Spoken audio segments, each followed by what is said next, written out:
Big Boss Malayalam season 7 ആദിലയുടെയും നൂറയുടെയും family എത്തിയിട്ടുണ്ട്. അവരുടെ ഫാമിലി അല്ല, അവരുടെ ഫ്രണ്ട്സാണ് വന്നിരിക്കുന്നത്. നമുക്ക് വീഡിയോയിലേക്ക് പോകാം. ആദ്യമായിട്ട് കാണുന്ന പ്രേക്ഷകരാണെങ്കിൽ കൂടുതൽ ബിഗ് ബോസ് ലൈവ് അപ്ഡേഷനായിട്ട് മറക്കാതെ യൂട്യൂബ് ചാനൽ സബ്സ്ക്രൈബ് ചെയ്യുക. ഇന്ന് ലൈവിൽ 2 ഫാമിലിയാണ് ഇപ്പോൾ നിലവിൽ വരെ എത്തിയിരിക്കുന്നത്. അക്ബറിൻ്റെ ഫാമിലി രാവിലെ തന്നെ വന്നു. അത് കഴിഞ്ഞിട്ട് ആദിലയുടെയും നൂറയുടെയും ഫ്രണ്ട്സാണ് വന്നിരിക്കുന്നത്. എന്നാൽ 2 പേരും നമ്മുടെ ബിഗ് ബോസ് ഫാമിലിയിലെ മെമ്പേഴ്സ് തന്നെയാണ് കേട്ടോ. സീസൺ 1 കണ്ടസ്റ്റൻ്റ് ആയിരുന്ന ദിയാസനയും സീസൺ 4 കണ്ടസ്റ്റൻ്റ് ആയിരുന്ന ജാസ്മിനാണ് എത്തിയിരിക്കുന്നത്. കുറച്ച് ബുദ്ധിമുട്ടിയാണ് അവർ ടാസ്ക് കളിച്ചത്. ഒരുപക്ഷെ ഞാൻ കരുതിയത് അവരുടെ ടാസ്ക് കണ്ടപ്പോൾ ഞാൻ കരുതിയത് ഒരു ട്വിസ്റ്റ് ഉണ്ടാവുമെന്ന്. അതിലെയും നൂറയും കാണാതെ ഇവരുടെ ഫ്രണ്ട്സിന് തിരിച്ചു പോവേണ്ടതായിട്ട് വരും എന്ന് വരെ വിചാരിച്ചു. അവസാന നിമിഷം അത് നടന്നിരിക്കുകയാണ്. ടാസ്ക് എല്ലാം വിജയിച്ച് ഇവർ ആക്ടിവിറ്റി ഏരിയയിൽ നിന്ന് വീട്ടിലേക്ക് എത്തി. ഒരുപാട് കാര്യങ്ങൾ ഇവർ പരസ്പരം അങ്ങോട്ടും ഇങ്ങോട്ടും പറയുന്നുണ്ട്. ഒരുപാട് ക്ലൂ കൊടുക്കുന്നുണ്ട്. ഈ ക്ലൂ മാത്രം കിട്ടിയാൽ മതി അവർക്ക് കളിക്കാൻ. എന്നാൽ വന്നപ്പോൾ തന്നെ ദിയാസന അനീഷിന് അങ്ങോട്ട് വല്ലാതെ സോപ്പിടുന്ന പോലെയൊക്കെ ഫീൽ ചെയ്തു. നിങ്ങൾക്ക് ഫീൽ ചെയ്തു? അനീഷിനോട് പറയണം എന്നെ വീടൊക്കെ ഒന്ന് കാണിച്ചു തന്നേ എന്ന് പറഞ്ഞിട്ട് അനീഷിനോട് പ്രത്യേകം പറഞ്ഞ് വീടൊക്കെ കാണിച്ചെടുക്കുകയാണ്. അത് കഴിഞ്ഞിട്ട് വീട് കാണിക്കുന്നതിൻ്റെ ഇടയിൽ ഒരുപാട് അങ്ങോട്ട് സോപ്പ് ഇട്ടപ്പോൾ അനീഷിന് എവിടെയോ ഒരു സ്പെല്ലിംഗ് മിസ്റ്റേക്ക് തോന്നി. അത് ദിയാസനയുടെ നാവിൽ നിന്ന് തന്നെ വന്നു.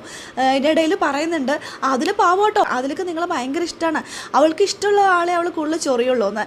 അതൊരു പോയിന്റ് അല്ലേ? ആ ഒരു പോയിന്റിൽ അനീഷിന് മനസ്സിലായി ഇതെന്നെ സോപ്പിടാൻ വേണ്ടിയിട്ടാണെന്ന്. പിന്നെ അനീഷ് നൈസായിട്ട് അവിടെ നിന്ന് എസ്കേപ്പ് ആയിട്ടോ.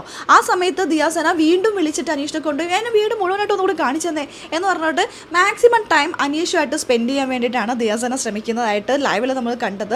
ഒരുപക്ഷെ അതിലേക്കുള്ള നെഗറ്റീവ് മാറ്റിയെടുക്കാൻ വേണ്ടിയിട്ടായിരിക്കാം. ദിയാസന വന്നപ്പോൾ തന്നെ ഷാനവാസിനോട് ചോദിക്കുന്നുണ്ട് എൻ്റെ ഡ്രസ്സൊക്കെ ഓക്കെ അല്ലേ? ഷാനവാസിന്റെ ഗെയിം അടിപൊളിയാണ്, പക്ഷെ ഷാനവാസിന്റെ ഗെയിമിനേക്കാൾ നല്ലത് പ്ലാച്ചിയുടെ ഗെയിമാണത്. ഷാനവാസിനെ കുത്തിയും അനീഷിനെ സോപ്പിട്ടുമാണ് കേട്ടോ ദിയാസനയുടെ ഈ ഒരു ഗെയിം. ഒരുപക്ഷെ ദിയാസനയും ഗെയിം കളിക്കാൻ വന്ന പോലെ ഉണ്ട്.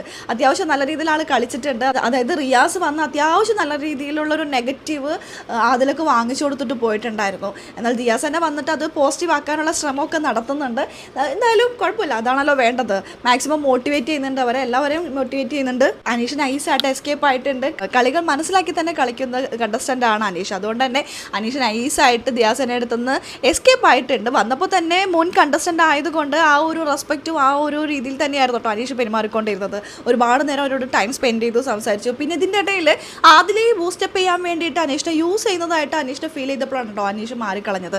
എന്തായാലും കളികൾ പോട്ടെ, നമുക്ക് നോക്കാം എന്തൊക്കെ സംഭവിക്കാമെന്നെല്ലാം കാത്തിരുന്ന് തന്നെ കാണാം. അപ്പോൾ ലൈവ് അപ്ഡേഷൻ നമ്മുടെ ഈ ചാനലിലുണ്ടാകും. ആദ്യമായി കാണുന്ന പ്രേക്ഷകരാണെങ്കിൽ കൂടുതൽ ബിഗ് ബോസ് ലൈവ് അപ്ഡേഷനായിട്ട് മറക്കാതെ യൂട്യൂബ് ചാനൽ സബ്സ്ക്രൈബ് ചെയ്യുക.